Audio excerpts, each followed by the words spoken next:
Hello? Hello?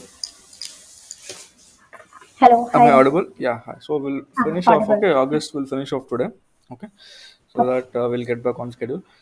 Oh, let me share my screen. Okay, so screen is visible, right? Yeah, it's visible. Okay. Oh, yeah, I've started. So let us begin. So see the first one. Okay, left hand side. Okay, wait. So fundamental right to reside anywhere. Okay, this time. We are highlighting to it. Okay. Okay.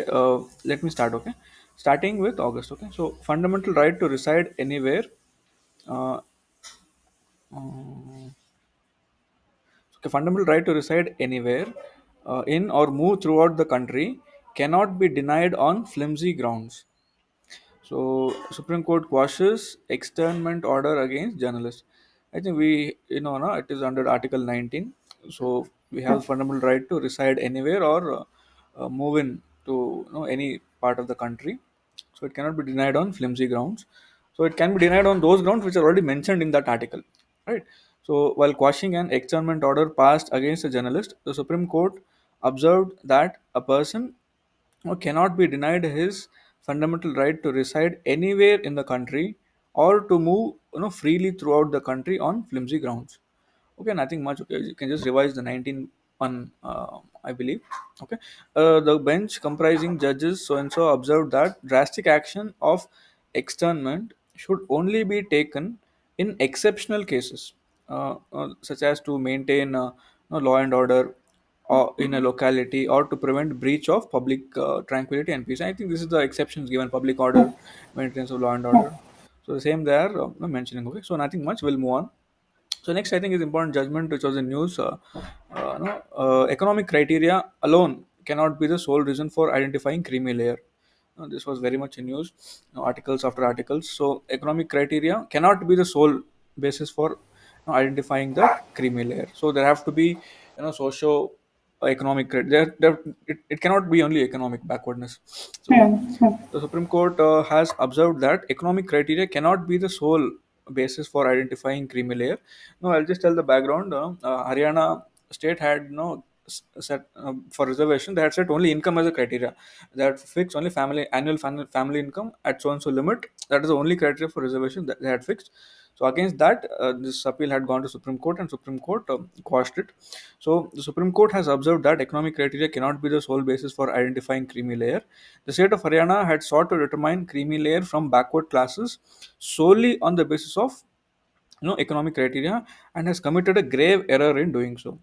So as we know, backwardness cannot be economic in a country like us, because there are so many forces playing. So on this ground alone, notification which was dated so back, okay, 2016, requires to be set aside. So this is what Supreme Court has told. Holding so, a bench of judges so and so quashed a notification issued by the state of Haryana specifying the criteria for exclusion of creamy layer within the backward classes. I think this judgment, it is in line with the Indra Sani judgment. Indra Sani also mentioned that you cannot have an economic criteria for reservations and creamy layer in general. So it is in line with that. Okay. So for creamy layer also, so this is an important article, judgment. So moving forward, so more than 1 lakh children lost either or both parents during COVID. So as we were discussing in that series where Kara, car child. is adaptation, all those issues were coming up. So finally, they found out that more than 1 lakh children have lost their. So this number would be definitely higher if you see, no. So more than 1 lakh children lost either or both parents during COVID. Supreme Court has directed this child welfare committees to complete inquiries on orphans within 3 weeks. So, expressing distress at COVID pandemic devastating the lives of many children who lost their parents at a tender age, the Supreme Court has directed the child welfare committees to complete the pending inquiries with respect to such children within 3 weeks. So, child welfare committees. So, whatever we discussed, child welfare board committees. That again we have to go back because multiple times it is a new Supreme Court directing them to do so many things. So, more than 1 lakh children have lost either or both parents during the pandemic. It is heart wrenching to note that survival of so many children is at stake. So, division bench, comprising Justice Nageshwar Rao and Justice Anuradha Bose, made the observation while considering the Suomoto case taken to deal with the plight of children affecting COVID. So, especially the children perspective, that POXO was in news. So, something on this can come up. Okay, so let us move forward. Next is Supreme Court directs states to file status reports on vacancies pending in state information commissions. So as we know, vacancies across information commission and state information commission is a big issue for effective functioning of RTI Act. So Supreme Court has directed states to file status report on vacancies and pendencies in the SICs. The Supreme Court has directed states to file status report indicating the vacancy positions and pendencies of appeals in the SICs.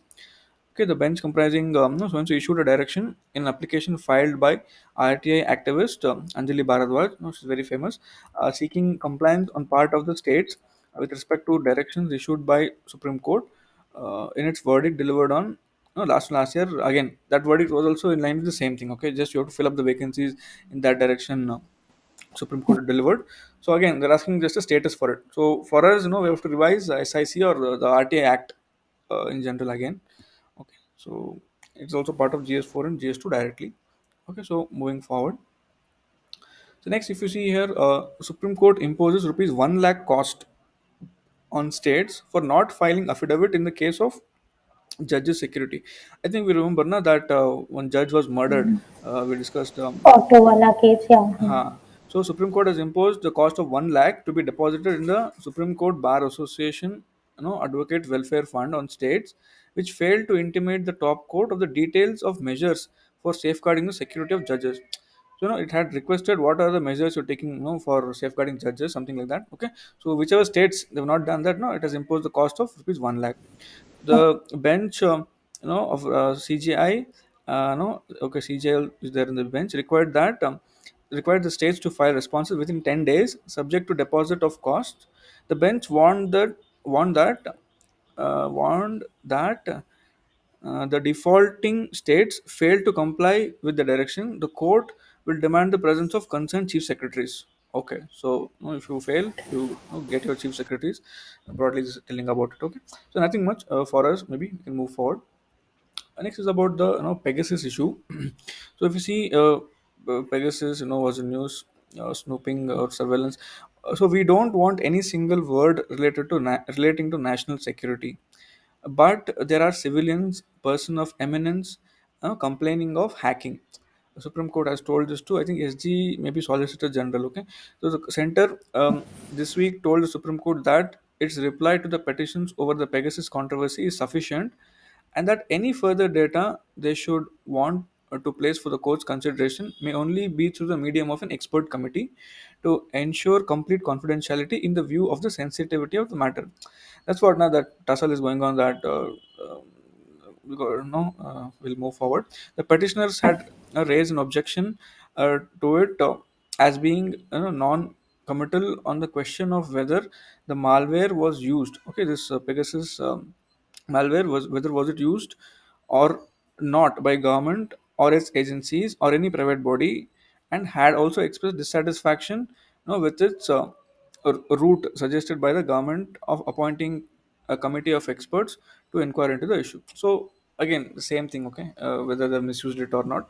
The court has described the affidavit of the Union of India as a limited affidavit, and the bench had suggested to, I think, a Solicitor General Tushar Mehta to seek instructions and to introspect if the center wished to file a more detailed response. Okay, fine. I think much okay. I think it's a news in transition, so we can move forward. So next one, if you see, right to shelter does not mean right to government accommodation. So as we know that many people hold the government bungalows and all, so it is in that context. So the right to shelter does not mean a right to government accommodation. The Supreme Court observed while setting aside a Punjab and Haryana High Court order allowing a retired IB officer to retain, this government accommodation. So the court observed that government accommodation is meant for serving. Okay, it is for serving people and officials, and not to retired persons as a benevolence and a distribution of largesse. Right. So it should not be for retired people.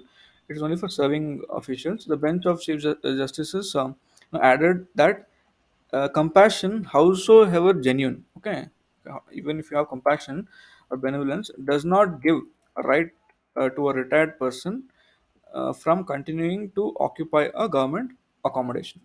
The court also directed center to submit a report of the action taken against the retired government officials who are in government accommodation post retirement by the virtue of orders of the High Court.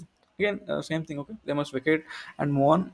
I don't think there's nothing much important from the exam perspective. Okay, so we can move forward.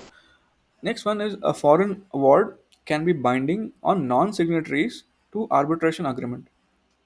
Okay, I think arbitration act also has been passed. Okay, it has been used. So the foreign award can be binding on non-signatories. Okay, to arbitration agreement. So even the non-signatories also, it can be binding. It's what it's trying to tell. Okay, so if you see, Supreme Court has held that a foreign award can be binding on non-signatories to the arbitration agreement, and can thus be enforced against them. Oh, so So it's tricky. yeah, it can be no for foreign note can be binding even on non-signatories. Okay, in this regard, the court referred to section 46. Okay, of our the latest act which has been passed, 46 of the Arbitration and Reconciliation Act, which deals with circumstances under which a foreign award is binding. Oh, I think they've spelled out the circumstance under which it is binding. 46 of the act. The court noted that the provision speaks of persons as between whom it was made. Okay. Oh, this, yeah. So the court noted that the provision speaks of persons as between whom it was made.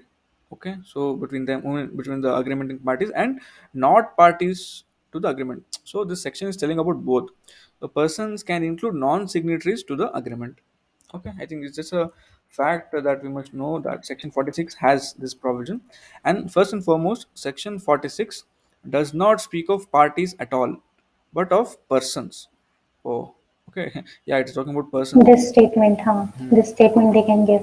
Yeah, so parties, but persons who may therefore be non signatories to the arbitration agreement. Okay, so it's talking about persons, not parties. So this we must remember. The court said in a judgment. Okay, so Arbitration Act anyway is in PT also throughout, PT updated also it is there, and it's in news. So we can just revise this along with that. Okay, so moving forward, this I was telling last time. No, this political parties must publish criminal antecedents of candidates within 8 hours of their selection, 48 hours of their selection.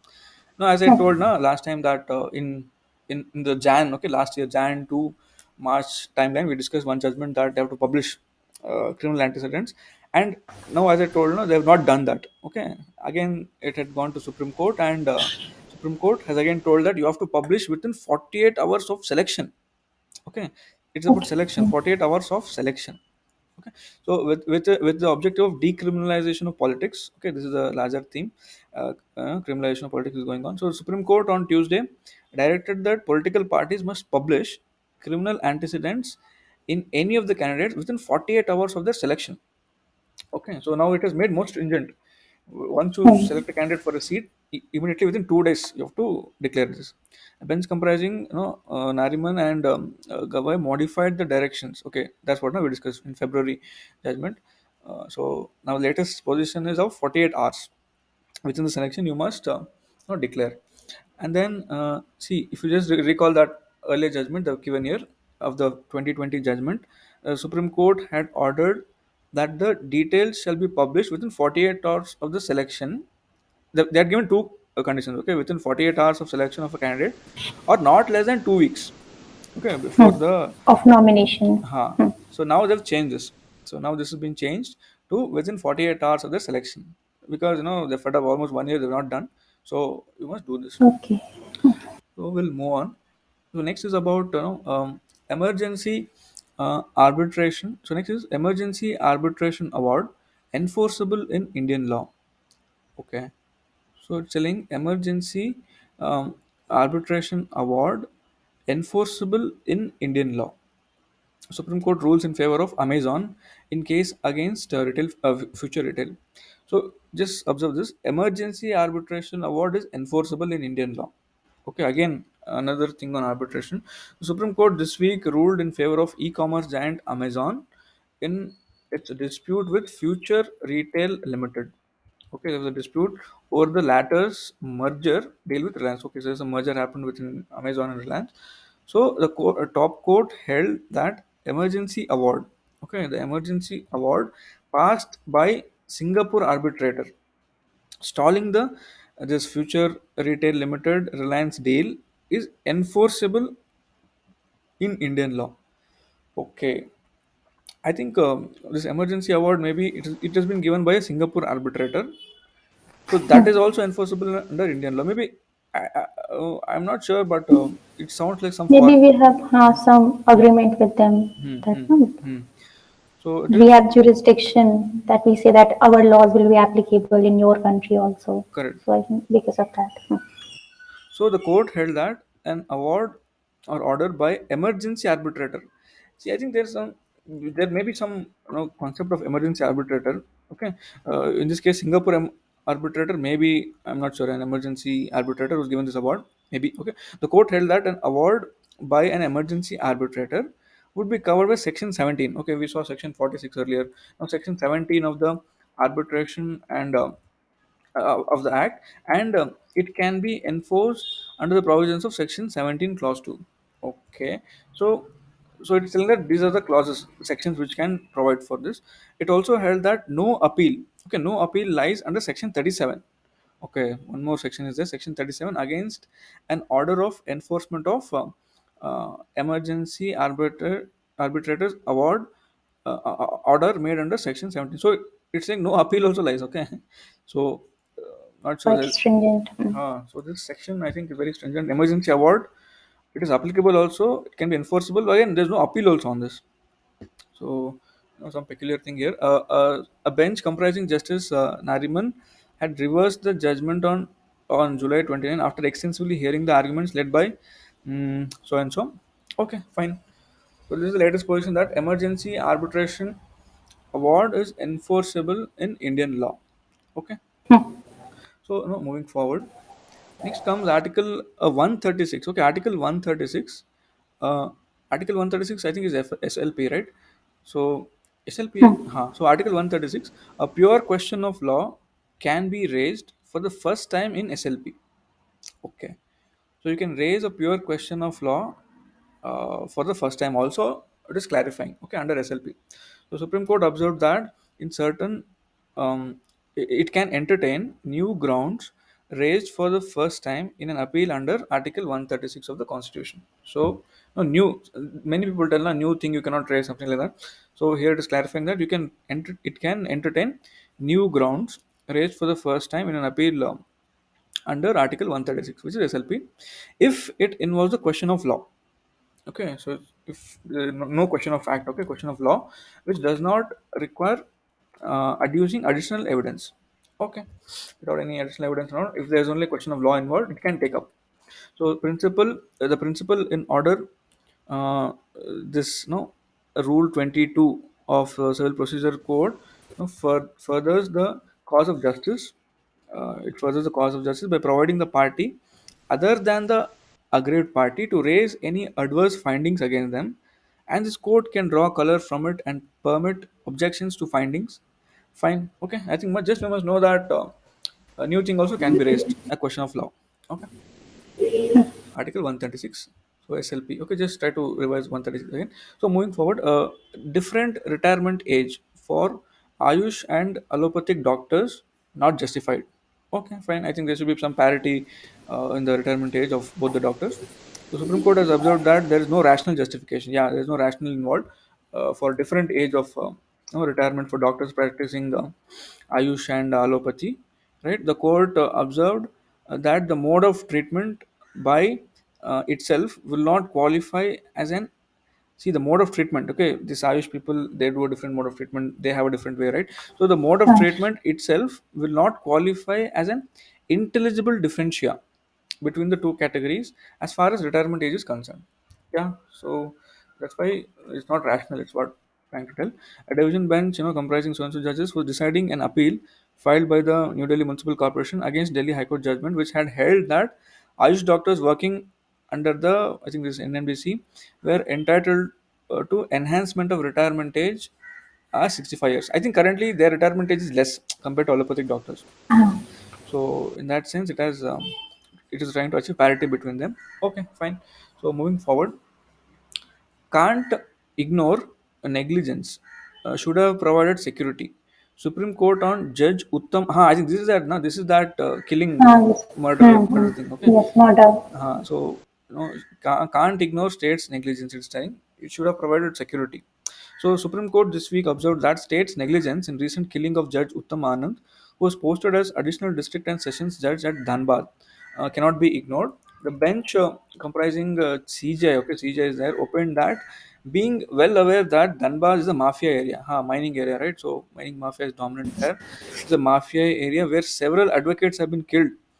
Okay, several advocates have been killed and judges have been attacked in the past. Okay, knowing that this is happening, the state should have provided some protection to a judicial officer, at least around the colonies. So this is a natural expectation since it is a mafia area. So look at the unfortunate case of judge who lost his life, and you can't ignore the state's negligence. It's a state's failure. They know Dhanbad is a mafia area, and we have several advocates were killed and judges have been attacked. This is nothing new. In spite of the Supreme Court hasn't done anything. The state government hasn't done anything. They must provide security at least nearby the colonies. The bench remark. Okay, so we can use such line of thoughts in while writing some case studies and all. Okay, solutions only there. I think this will be applicable. So moving forward, so CGST Act, okay, that Central GST Act came 4 years ago. Yes, it came in 2016. Supreme Court pulls up center over non-creation of GST appellate tribunal. Oh, still now it's not been created. Okay, Supreme Court this week pulled up center for not constituting an appellate tribunal under this act, even after 4 years of the act coming into force. So the GST appellate tribunal, which is there under this act, is not yet constituted. Okay, so that's the issue. CGST Act came into force 4 years back, and you have been unable to create any appellate tribunal at all. CGI told the Solicitor General. So the division bench of CGI observed that there has I think there has to be I think there has to be an appellate tribunal under the act, so for persons aggrieved by orders of appellate or revisional authority. So no, that's the purpose of appellate tribunal, so that they can appeal. However, the same has not been considered yet. Okay, maybe we can try to revise the GST thing again, and maybe oh yeah, that's it. Okay, GST can come up. So moving forward, Pegasus serious allegations if reports are true. Truth has to come out. Supreme Court. Okay, again this is the same episode. Pegasus thing. Observing that the allegations are serious, if the reports of Pegasus surveillance are true, the Supreme Court this week asked lawyers appearing in 9 petitions seeking to probe the Pegasus snooping controversy to serve copies of their petitions on the government of India. So the matter has been listed for further hearing. This will continue, okay, for the next few months. No doubt the allegations are serious if the reports are true. So this is what CGI is trying to tell. Truth has to come out. That's a different story. We don't know whose names are there. No, yeah, fine. I think nothing much here. Okay, we can. This is a continuing issue, and this issue of state surveillance, okay, is a broader theme, which we can prepare for maybe essay or even ethics. State surveillance is very much in news this year. Okay, the petitioner highlighted that government of India is yet to make a categorical denial of the Pegasus spyware. Yeah, the 5 petitioners who are reported to be in the target list now state that they have strong reasons to believe that they have been subjected to deeply intrusive surveillance and hacking by the government of India or some other third parties. Right. So this Pegasus issue has a larger state surveillance angle. Okay. So let us move forward. Supreme Court dismisses plea. See, if you recall, I think I was just morning revising that July video, so I could connect here. So Supreme Court dismisses plea by rape survivor and convicted ex-Catholic priest to marry each other. So just you can recall, now we had discussed one case where they were requesting the to get married, something. Okay, rapist was Mhm. something like was happening. So Supreme Court had dismissed that plea. Supreme Court this week refused to entertain an application moved by the survivor of this rape case, and that Catholic priest was the rapist, expressing willingness. Survivor had expressing willingness, okay, to marry the former Catholic, who was sentenced to 20 years under POXO. Right, he was sentenced to Okay. that priest was sentenced to POXO for 20 years, okay, for raping and impregnating her while she was a minor. Now she has expressed her willingness to marry, but the court rejected this petition filed by so and so seeking suspension of his. She had seek suspension because he's in jail for 20 years, right? So, so Supreme Court rejected that thing uh, for seeking suspension. The survivor had supported his plea, saying that she wanted marriage to escape the social stigma. Yeah, this is the biggest issue of any rape victim in the country, subjected to so much of stigma, and to give legitimacy to the child who was born out of the sexual crime. Right. So this was her perspective, but because he was convicted under POXO for 20 years, Supreme Court has dismissed this plea as of now. Okay. So this, I think this ends. Just a minute, just a minute. I think a few more were there. I see some few more. Huh. Yeah, so this was not was mentioning two more I couldn't pick up. So just observe here, states should bear fees of children who either lost either or both parents after March 2020 if private schools don't waive it. So continuing with that, children distress, Supreme Court has told that states should bear fees of children who either lost either or both of the parents after March 2020 if private schools don't waive it. If they don't waive, states should bear the fees. Okay, this is the direction which Supreme Court is trying to tell. Okay, to ensure the uninterrupted education of children who lost either or both their parents after the onset of COVID, the Supreme Court has asked state governments to shoulder the burden, okay, of their school fees if the private schools are unwilling to waive it. See, I have come across some instances where articles where we were seeing parents, if at all maybe single parent is surviving, that they were shifting their children from private schools to government schools due to that Okay. burden. Okay, there was a spike in the enrollment of government schools. Okay, so this was a trend being observed. So in that context also this can be applied. Okay, for children who have lost either parents or both parents after the state shall confer with private schools to waive the fee of distressed children for current academic year. In case the private institutions are unwilling to effectuate the waiver, the state government should shall shoulder the burden of the fee. So this is the state's responsibility in one sense. See, ultimately we know the right to education is there, but in this context, they can also share this burden. So what I think a bench comprising Justice Nageshwara and Anuradha Bose underscored. See, that's the thing. Underscored the states have the obligation to facilitate education of such children as per the mandate of Article 21 of the 21A, which is right to education. Okay, so this is one important thing we can always quote. If no, there is a high chance that children as a vulnerable section can come up. Okay, because of Yeah, the. Maharashtra government also Hmm. provide waiver in private school fees. Correct, correct. So, very much needed judgment. So, moving forward, this one also was left for speedy trial of cases against MP MLAs. As we know, no, MP MLAs criminalization thing. Speedy trial of cases against MP MLAs. Special CBI courts need to be set up in different parts of the state, where more than 100 cases are pending. So again, in line with clearing that criminalization thing, expressing deep concern at the long pendency of criminal cases against sitting and formal MP or MLAs, the Supreme Court has called for establishment of more special CBI courts, okay, to deal with such matters.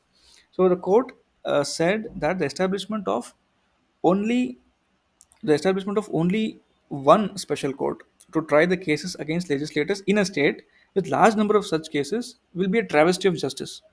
Okay, so only one in case arise is not enough. So amicus curiae has rightly pointed that in a state like MP, okay, establishment of only one special court at Bhopal is nothing but a travesty of justice, as it is physically impossible for prosecution and defense to be present in the court from different parts of the state. I think natural. So if there are more cases, have more courts, is the thing. So especially And the because, limit is 100, no? We huh, have to remember. yeah, and especially it involves such a burning issue of criminalization of politics. Okay, so see this, we remember there was one judgment to say skin to skin contact is necessary for POX office. See, one judge had told, okay, that skin to skin contact has to be there, for POXO offense. So that was very much criticized. So to say skin to skin contact is necessary for POXO offense will mean an abuser wearing gloves, getting acquittal. So this was very much in news, because Right. if you make such a condition, then everyone will go scot free, right? So the Attorney General of India, he urged the Supreme Court on Tuesday to reverse the controversial, Bombay, it was Bombay High Court, okay, reverse the controversial judgment of Bombay High Court, which had held that an offense of sexual assault under the POXO will not be attracted if there is no direct skin to skin contact, okay, between the accused and the child. So very, many criticize this judgment, vehemently in articles. So that's why center, AG has taken up this issue with Supreme Court, terming the judgment as a dangerous and outrageous precedent. The Attorney General submitted before a bench comprising Justice so and so that judgment would mean that a man who is sexually abusing a children wearing a pair of gloves, okay, he'll be acquitted. So such is the, Right. that should be the narrow interpretation, if there's no direct skin to skin contact, if they tell. Okay, so very regressive judgment given by Bombay High Court. So it has to be changed. Okay, a few more thing, one more which was left. What this we've done, right? How vacancies we've done. This one. Okay, Supreme Court asks why Center introduced tribunal reforms bill with the provisions struck down. I think we discussed about tribunal thing, okay, that flip flop episode. So Supreme Court asks why Center reintroduced, now that ordinance has been reintroduced, act again, they made it into act formally. So Supreme Court this week made critical remarks in May issue. Okay, in May 2021 vision issue also they've covered this. Supreme Court this week made critical remarks against the tribunal reforms bill, okay, passed by the parliament last week, reenacting the very same provision which was struck down. See, what happened was, this is a very, it was a chain of links. Okay, it starts from the 2017 Finance Act. Okay, just briefly I'll tell. In 2017 Finance Act, through that Amendment Act of 2017, Finance Bill, this center had brought some tribunal related things. Okay, where they mentioned that appointment to such judges would be done by center alone. They told that, but then, since tribunal is a quasi judicial body, only center appointing will, it will be like separation of powers is violated and such things. So Supreme Court struck that down way back, okay, in 2018 or 19, it struck it down and told that you have to reframe the rules again, so that the appointment process of judges in the this tribunal would be like, you must consult judges also while appointing. Only center cannot, only executive cannot appoint.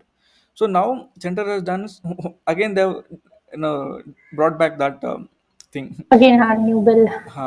So this is a concern. So a bench led by Chief Justice of India asked the Solicitor General of India why the bill was introduced with the provisions invalidated by the court. So court has already undone that. Why are you doing it again? Okay. The bench also said that center was not following the repeated direction issued by the court to ensure proper functioning of tribunal. So tribunal issue, no, I think it's very well covered in May issue. Okay, May 2021 vision thing. Okay, we can look up immediately after this. After that, okay, one more thing which was pending was, yeah, two more are there. So nothing, yeah, this we've done, right? Criminal and 48 hours, this we've done. Okay, so nothing was done before act was introduced. Okay, nothing was done before act was introduced. Supreme Court directs center to conduct legislative impact study. See, generally we know that before bringing laws, in some countries there is practice of doing legislative impact study before bringing the law. It's a healthy practice, before bringing any law, that you do a legislative impact study beforehand only. So, but nothing was done. Okay, before the enactment of this act, Supreme Court has told. See, the Supreme Court this week directed the Union of India to fill up all vacancies in the NCDRC. I think this is National Consumer Dispute Redressal Commission, Committee. something. Okay, Commission. in the same time frame, vacancies in this, in the same time frame, in the same time frame as stipulated for the states UTs to fill up vacancies in the state wala, being 8 weeks. So they've not done anything to fill the vacancies. A bench comprising so and so judges passed the direction in a suo moto case, taking to address the issue of unfilled vacancies of Consumer Disputes Redressal Commission. So this commission we can look up, because I think in PT, the first edition, okay, PT Polity, this act is covered by Vision, Consumer Protection Act. So there we can specifically focus on the consumer, this commissions and all, and revise specifically. Okay, so vacancies have been not filled again. So also the court directed the union government to present before it the legislative impact study which was done with respect to they're asking, okay, but I don't think they would have done. So legislative impact assessment is an informal lawmaking process. Just see this legislative impact assessment. So legislative impact assessment is an informed lawmaking process under which social, economic, environmental, institutional impacts of the law, whatever is there proposed now, are made. So many, in many countries this is there, but in India I don't think it is formally done. Okay, so it is asking. So that's about it. So moving forward, see this thing again. Okay, it is in link. This both the judgments are linked back to back. Supreme Court directs center state to fill up vacancies in the same thing. Okay, NCDRC and SJ within 8 weeks. So it is in continuation. Supreme Court this week directed all state governments and union territories to fill up vacancies in state consumer dispute redressal commission within 8 weeks from today. Okay. Also, the central government has been directed to fill up vacancies in National Consumer Dispute Redressal Commission. Okay, within 8 weeks from today. Further, the court directed chief secretaries of states and center to be present in a virtual hearing on the next day in case of non-compliance of the directions. If they don't fill up, you must be present. Same thing. Okay, fill up the vacancies in consumer redressal commissions. So we can revise these specifically, these two commissions under the Consumer Protection. Maybe Consumer Protection Act we must revise. It has a potential to come up The now. whole response. Vision has covered it in PT also. Okay. I think one more is left out. Just a minute. Okay. Yeah. I think we've done this. No, can't ignore state negligence. Should have provided security. Yeah, we've done this. Yes. Yes. I think we have completed. Okay. So something copy paste Okay. issue must. So I That's think nice. so. We've completed. No, August. Okay. So now we've completed from entire Jan 2020 to till here August. I think our responsibility is just to revise. Okay. So what I felt now yesterday, few one or two videos I was trying to revise by putting it in 1.5x mode on 2x mode. It was very effective in some way. Okay. Okay. So you can also do it again and again so that it sticks in our mind. Okay. When you increase the speed 1.5 or 2x, you can at least finish it quickly. And yes, we can revise, especially opening the static books. If we keep kept in front of us, and if we try to listen the video, we can make good connections also. Right. We can revise in 2 days Ex- properly. Exactly. Hardly it was 10 totally. We have made till date. We have made around 10 videos. Okay,